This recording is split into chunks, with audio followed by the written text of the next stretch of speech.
Hello everyone, today now we will discuss about the new topic for bleeding in pregnancy. With new topic. My first topic is bleeding pregnancy. What is bleeding in pregnancy?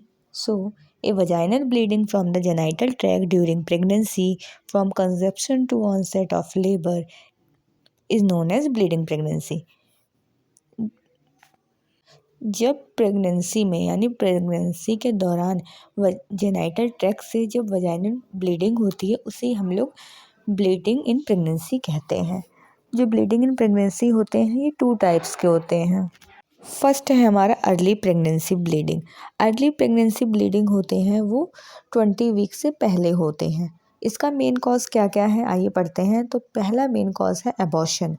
It is the expulsion of product of conception before 20 week of gestation और when the weight of the foetus less than 500 ग्राम।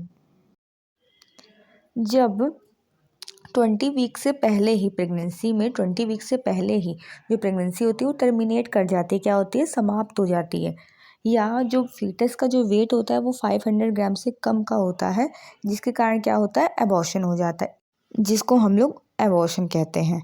आइए इसके symptoms पढ़ते हैं। तो पहला symptoms है vaginal bleeding. Vaginal bleeding क्यों होती है? क्योंकि जो यूट्रस होता है वो अपने आप को क्लीन करता है और जो भी उसके अंदर प्रेगनेंसी टिश्यू होते हैं वो एक्सपेल होती हैं, बाहर की तरफ निकलने लगती है, जिसके कारण वजाइनल ब्लीडिंग होती है। नेक्स्ट पॉइंट है हमारा lower abdominal pain. Lower abdominal pain इसलिए होता है कि जो यूट्रस का जो शेप होता है वो अपने शेप में आने लग जाता है, क्योंकि उसमें कॉन्ट्रैक्शन होने लग जाता है, जिसके कारण उस एब्डोमिनल पेन होता है। थर्ड पॉइंट है पासेज ऑफ क्लॉट्स और टिश्यू।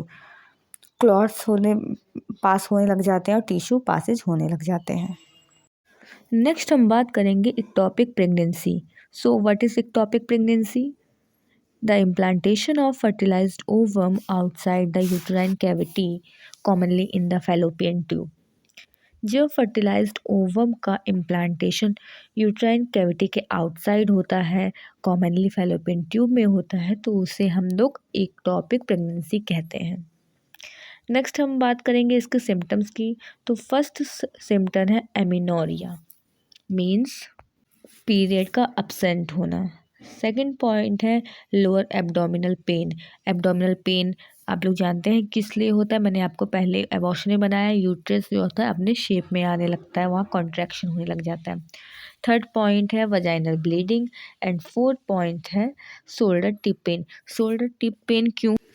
क्योंकि जो फैलोपियन ट्यूब होती है वो रैप्चर हो जाती है, जिससे इंटरनल ब्लीडिंग होने लग जाती है, और डायफ्राम जो होता है वहाँ इरिटेशन होता है, जिससे जो फ्रेनिक नर्व जो कि ट्रांसमिट करती है इरिटेशन को, कहाँ, नेक के पास, जिससे शोल्डर पेन स्टार्ट हो जाता है। नेक्स्ट हम बात करेंगे hydrated form mole and molar pregnancy. So what is this? It is a abnormal pregnancy where chronic villi become swollen and form vesicle like a bunch of grapes। ये एक abnormal pregnancy होती है जहाँ जो chronic विलई होती है वो क्या हो जाती है, स्वेलिंग हो जाती है, वहाँ स्वेलिंग आ जाती है, और जो ये वेसिकल्स होते हैं ये ग्रेप्स के गुच्छे के लाइक स्ट्रक्चर फॉर्म कर लेते हैं। नेक्स्ट हम बात करेंगे इसके सिम्टम्स की।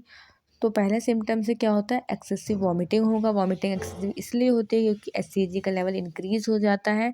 SCG means hormone chorionic gonadotropin.